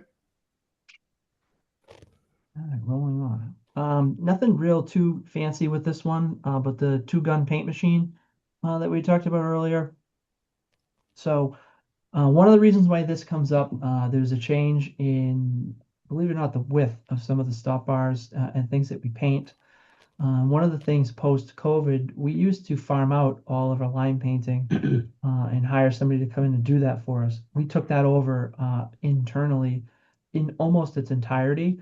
The only things that we don't have the means to do are the long lines. So we can't do the long center line in the middle of the street or the long white line on the curb just because it's a different vehicle. It's special to do that. But any of your parking stalls, stop bars, anything else, we do inside. Our highway division does that, and what this machine would do was essentially allow us to run two paint guns off of one machine. And when we do work like this, outside of the weather, the only other enemy that we have is time. So the faster that we can go through and refresh everything and get the paint down, obviously, you know, that provides a safer aesthetic in the roadways at night, makes things more visible, your crosswalks are visible, and so on and so forth. One of the paint machines that we have is getting a little tired, so we asked for that to be included in here. I will acknowledge this is an old quote from last year that we're using here, and they have informed us that if we carry the price here plus 3%, that is going to get us what we need to get what we're looking to procure. So Phil, that number now you could change to 22,000, please. Yep. Okay, that's all the tax levy stuff with the exception of two vehicles. So I have a couple of things related to the enterprises. They're quick and small. Do we want to go into that? Do we have anything else we want to talk about before? Can I, while it's fresh, can I bring up the list and just go through, run down it and make sure the numbers just before we run to enterprises? Absolutely. Okay. I've been doing my best to scribe, Joe, but you know, it takes. So believe it or not, I have it in front of me as well. Okay. I just can't, I couldn't get it to share right when I tested it earlier side by side without skewing everything completely. And Okay. So vehicle 14, I updated to 110. yes, I don't know if these two had any changes, 92 or 1718. 92, it could be 103. 1718 is to be determined. Should have a trade number for you by the time we meet next. So keep 165. The two next ones. I removed. Obviously zeroed out. Yep. And then I removed library placeholder. Yep. Did we talk town hall windows, thermostatic valves? We didn't talk about thermostatic valves. That was one I had to go back to. There's really no attractive picture to that that I could give you to make it explain any easier than what I'm about to tell you. So in reality, the heating system in town hall is old. It uses pressure and old, thermostats. What this would allow for is the parts, labor, and material to put some valving in so that some of the places that get abnormally warm or abnormally cold to allow a little bit better heating control in some of the different rooms throughout the building. The building or the room that we're sitting in now, Chris and I, is notorious for being super hot because of the way some of the water returns through the building. On the contrary to that, if you were to go across the hall into the conference room, that room has the tendency of being notoriously cold. So to be able to valve off, some of the way the water flows for us will help us send heat or not heat in the directions that we want to. Joe, I can speak to this. Yeah. So it's 85 in my office and it's about 50 in the conference room just down the hall. So I would love to see this be implemented, guys. Yeah, these work great. We use these in our old buildings with the old steam central boilers, and they really work wonders. Mostly with the overheated units, but allows you to crank up the heat a little bit more for the cold ones without everyone being in Bermuda shorts everywhere else. So, And in reality, what we're trying to avoid by doing this is not getting requests from every different individual office to ask for a heat pump head. So we don't have, and it's an old building, so to be able to replumb everything would be pretty difficult, but we also don't want to have all these different units ad hoc just kind of everywhere. So this should be an easy, relatively low impact as far as like a disruption while it gets done. Ability to control some of that without, hucking HVAC parts and hanging things on the walls and everything to cool everybody down or heat everybody up. Are these different heating zones? What Denise just described, are they two different zones or is it? What it'll do is it'll actually give Joe the option to go to a thermostat on the wall and control his heat. Uh-huh. So right now, Right now, it just runs. Dan, a lot of it it's either on or off. So there's a Uh-huh. there Okay. should be a picture of an ice cube of the sun. And that's really what you get. Mr. Kalari, if it's on, it's on. If it's off, it's way off. Yeah. Uh-huh. yeah, Okay. look into they have why don't you have a central boiler in town hall? Two. You have two. Is it so? And you have a timer control box, Yep, heat timer, like the brain. yep. Yeah, so we're starting to put in these heat timer sells it, but there's a company called Runwise where you can put sensors in every room and it's further controls for the boiler system on all its cycles. We're finding a lot of success with that too. There's not a lot of technology for these old systems, unfortunately. No. So I hear you pain about the calls from every office. This is Okay. probably the quickest and easiest way, like you said, without Yeah, disrupting. this would be a good start. Phil, Yeah. if you can Timmy solve, can do will be my new best friend because I have 6 coats, 3 sweaters, Uh, for any well, day of the week. this will get you down to 4 coats and 2 sweaters, maybe. Thank you. Yeah. That wasn't in the packet when she was entertaining. She didn't know Yeah. that was going to I come think you with the can write it job. off. It's a business expense, uniform business expense or something. What about this 50 in Windows? Oh, that we talked about that. So you could change that one 47.5. That's So- the quote that's in the packet that you have. Yeah, right. Okay. I just wanted to make sure that was okay. Senior center, 110. right. Okay. Public garage floor repairs, I moved to Wait, 15. senior center was 110. Yes, Sam. So that's the difference of what will be left over. So that's would be the difference between what is left over available in the grant that Karen Burke has Mhm. and the difference in the balance of what doing a project like that would cost from a scope. Okay, I had the grant and the difference flipped Um, when you were talking about it. Okay. Yeah. Yeah. I thought it was Yeah, the so smaller the grant number. will cover the upper floor where the gymnasium is. We know that that's 1,000% accomplishable. What'll be left over at the end of that is approximately $36,000. So that could go to this, or like I said, should we not do this type of project, that would go to utilizing some sort of a temporary unit. We could get them fashioned up with that. Are these grants annual things where, like, could we just do the work that the grant pays for this year and apply for the grant next year to finish it off? I don't think so. So this one is actually an earmark that was included in the state budget. And it's the way that it's written into the law is for whatever specific purpose you asked for. So this is for HVAC upgrades to the senior center. So it will certainly cover, like I said, phase one. It wasn't enough to cover both floors. That's the difference here that you see. And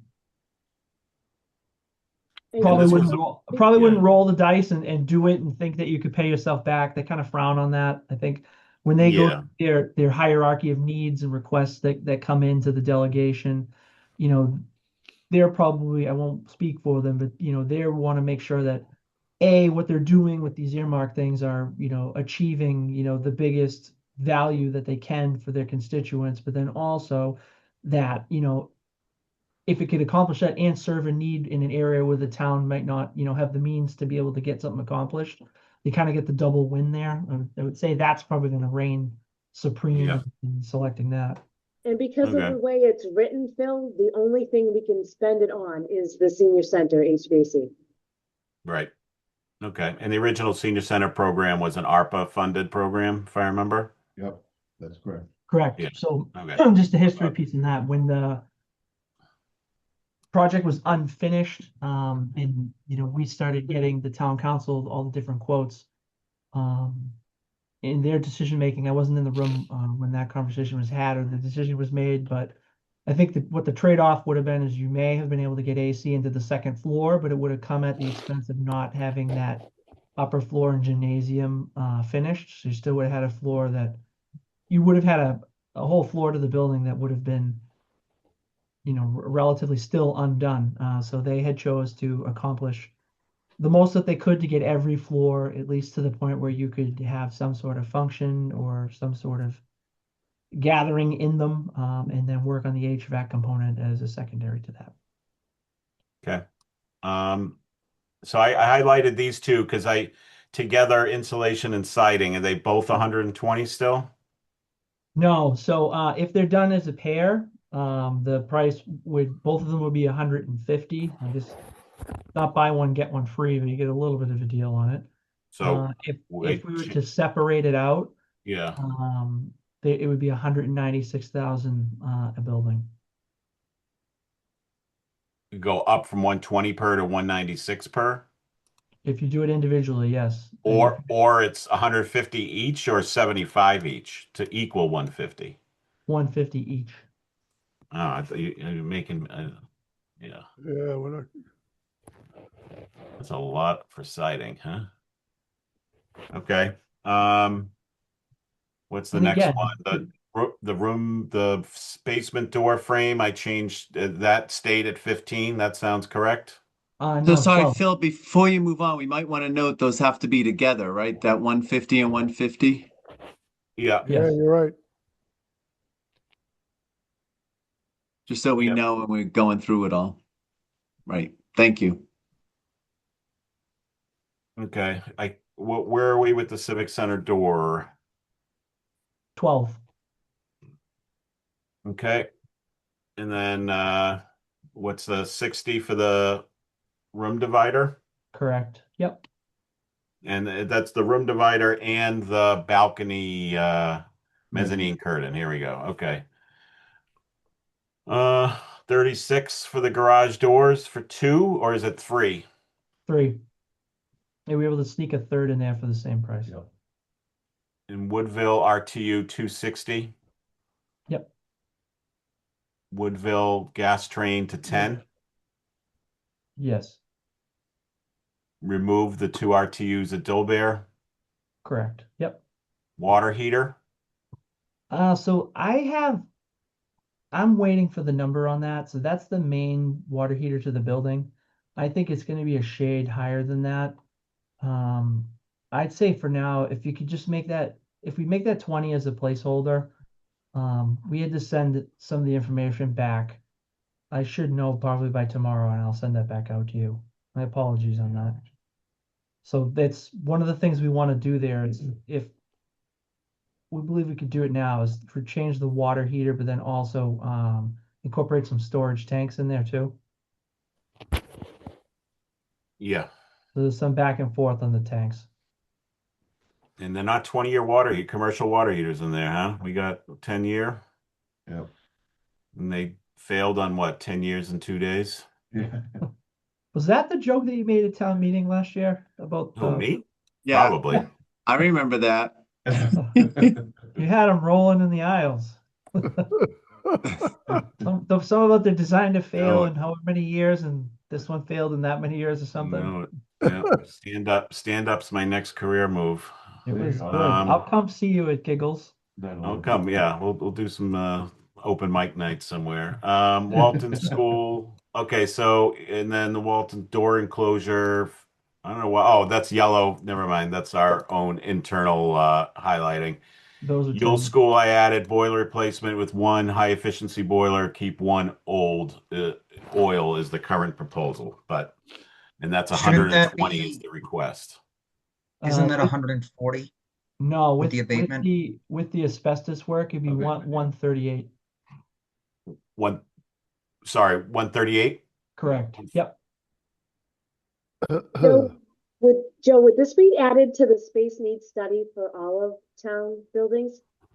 I would, yes. I think Okay. this is going to be one of those ones, Denise, like the herd, it would function as great swing space, but the long-term plan for it, I think, would, if we had that, obviously this decision would be very easy. But yes, I would include that in it for sure. Okay, thank you. Good. And then we have Landrigan. I didn't talk about it, but you want to have anything to say about this team room renovation request? Yeah, we didn't. So on Mr. Boudry's point, reached out to the vote to see what we can try to accomplish cooperatively there together. If we end up taking it that route, we take it that route, but not too much more other than, what we had talked about last time, other than a few phone calls being traded back and forth now Okay, keep it at 35. for the time being. And then the two gun, updated that to 22. Yes. And the hydraulic lift to 2,500. Yeah.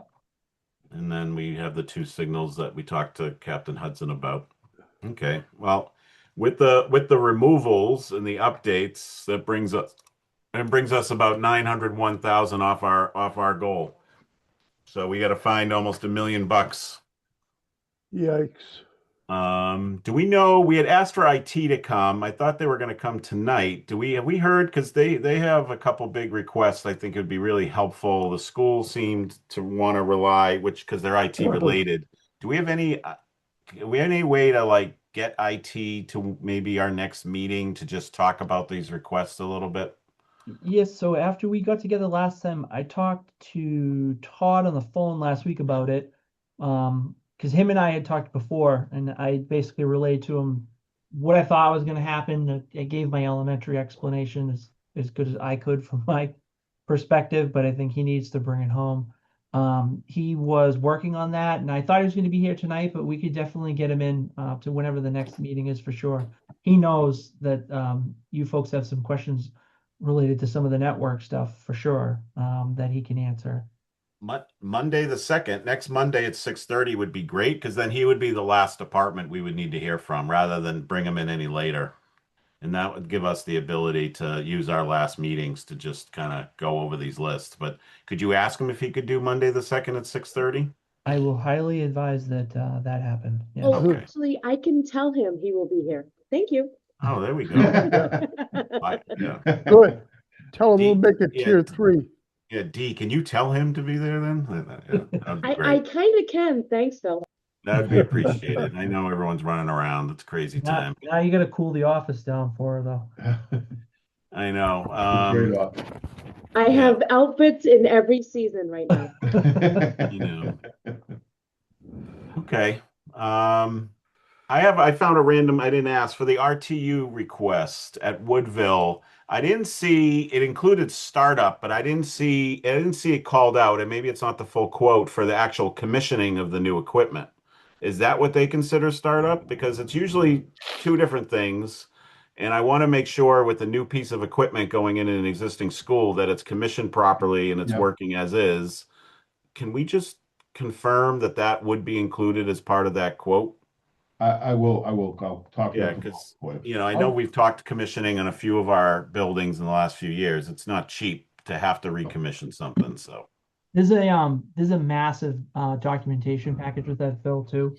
I'll send you the whole thing with all the nitty-gritty in it.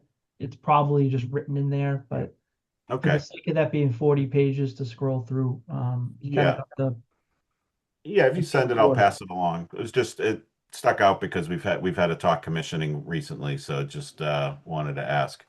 Um, are there any? I'll open it up. So, anyone have any questions, Can I, comments? can I take five really quick and do the enterprises, or am I Oh, I'm jumbling? sorry. Yeah. No, Go totally for fine. it. This will be super fast. Let's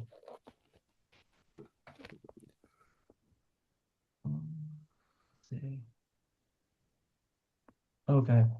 Um, so in water and sewer, what you'll see, there's some prior year leases that we talked about, but one of the things that we need to do is we have handheld readers, for lack of a better term, of the devices that read the water meters, that generate the bills, that generate the income for the two enterprises to keep going.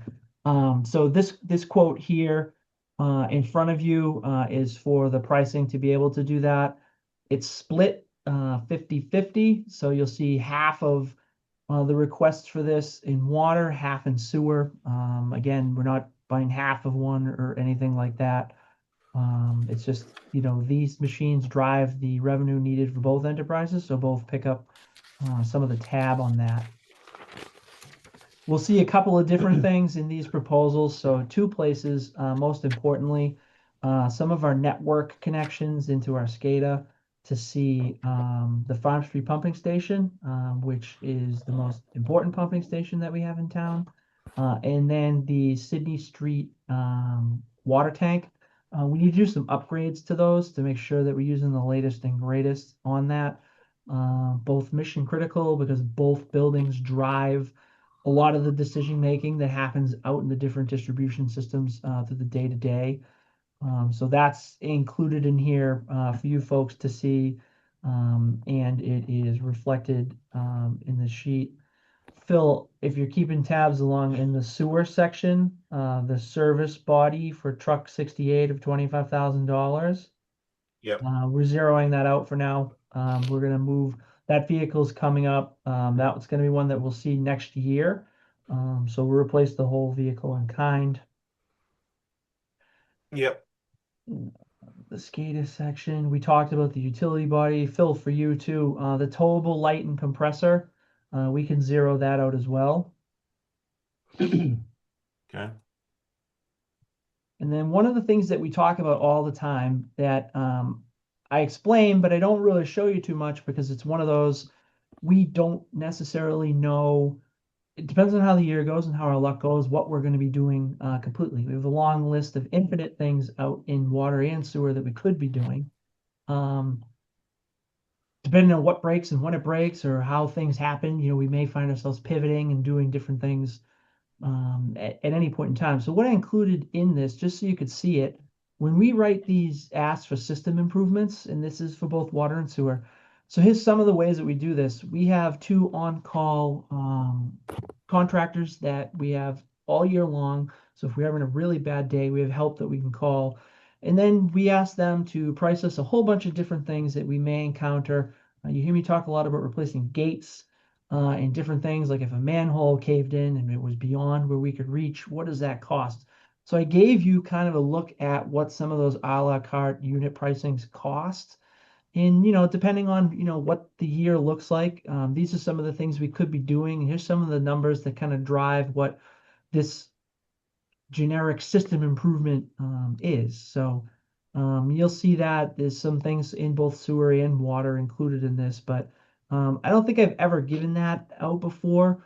So I wanted to make sure you had it, like this one here, like inserting these valves. So we actually found we had when the M. de Bray had an issue with what they were doing in Melrose, it actually made a line that we had in Greenwood leak that was 20 inches. So this is just an idea of like what some of these things cost. If you're going to insert one of these valves, you know what this does. So in a perfect world, we're chipping away at our capital plan and we're just going through the motions and taking things out that, depreciate in its time.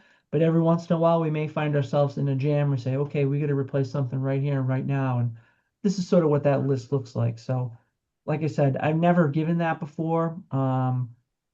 We haven't got to that granular level, but for perspective, I just wanted you to see it so you can kind of understand, the next time I'm talking, like, oh, okay, that makes sense. But um, that's all we have on those ones. And then Phil, just in water, we can also zero out hydrants.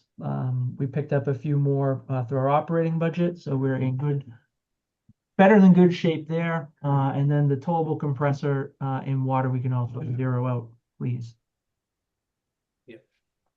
Okay. Okay. And that's everything. So one thing to note this year, and then I'm really done, which is different from the past. The committee has been very good about a lot of the big stuff, especially with DPW related on the fleet end. This is at least the first time in my experience that we, as proposed now, subject to, how the discussion goes, at this point, I noted earlier that we don't have anything scheduled for multi-year payment, which is nice. So we've kind of peaked at what that debt looks like, and that will start to drop off, which would be fantastic if that could be the case. Yeah. Good. So that's you're talking the lease schedule here. Right. So that's what we're working with. Right. And then we're losing the dump and the sidewalk. And then, yeah, if we could keep it up in a few years, it really starts doing things. Have you ever, someone asked me this question, and it's never come up, but I'll ask, have you ever tried to, well, I know maybe not in your tenure, that the DPW is combined your vehicle request into a warrant article to try to get more vehicles? Yeah, We have a limited budget, and so is there any method to that approach? I've had that conversation. That's one I think that we'd have to plug into the big picture, but I've wondered the same thing. Maybe on some of those frontline CDL plow sanders, you know, do you set yourself up in a rotating schedule where maybe you do 3 every 15 years or something like that? Um, take a couple of more than just myself would obviously be involved, myself, Denise, and all the finance team, because you have to lay that out into the picture. But yeah, similar to like, how the fire department operates, especially too, I don't think those things are really going to get any cheaper. Um, and if, they continue in the trend that they go, that is going to become the albatross that's left that may be appropriate down the road to move out and be handled, in a similar fashion. Yeah, So like just Phil, if it's I'm a used to doing a 10 to 15 year replacement where you cycle your vehicles through. I apologize, I'm not here on camera. I'm not feeling well today, so I have a very bad cold. But yeah, so you queue your vehicles up based on mileage and usage, and they get to the front of the line, and then you cycle them back based on the usage and the mileage. Okay. So that's basically how we're depreciating them all now, Phil. The only thing is we've tried to avoid having multiples of the big ones. It's spaced them out over different years just so, the whole fleet section isn't 2 DPW dump trucks and nothing else. But, could that change? Could that be handled differently? Certainly. Okay. Just it's a curious question, so I wanted to ask it. Any questions from anyone else? No, I think we covered it in pretty good detail.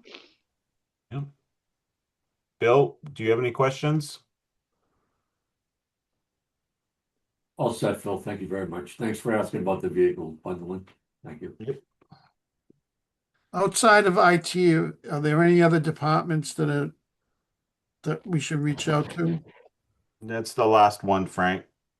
And No. then I sent some information today in that bundle with follow-up that there was some questions back to the school department. And I can, if you want to go over that real quickly, because it's department related, I can. Just to do we ask them about the activity bus? I don't know what this is. Whoa, it's a big door. It's a big blue door. So we asked them questions about whether or not the new bus will the new bus be ADA accessible? Are the existing buses accessible? And then we asked if they could send a picture of the Walton door. So I sent this information earlier to the committee. The activity bus is not. They already have a wheelchair van and 3 others that are ADA. So this is, and they sent the quote for that minibus microbird, and then they sent a picture of the door, which of course is like blown up to all I haven't. But again, similar rusts, water and stuff getting in. So similar to what we saw at the Civic Center, I would say. And then asked the library. There was a question asked for the what would we ask the library? Sorry, I'm making people dizzy. I can't zoom here. Whoa. Okay, good. Like that she's just verifying that their sole request is for the security camera system. Okay. I think we had asked to make sure that they weren't asking for anything else this year, wanted to ask for anything. And she confirmed the only thing they're looking for is what she presented for this camera system. Okay. And Frank, so IT would be the only department we haven't spoken to at all. Okay. Anyone have any other questions?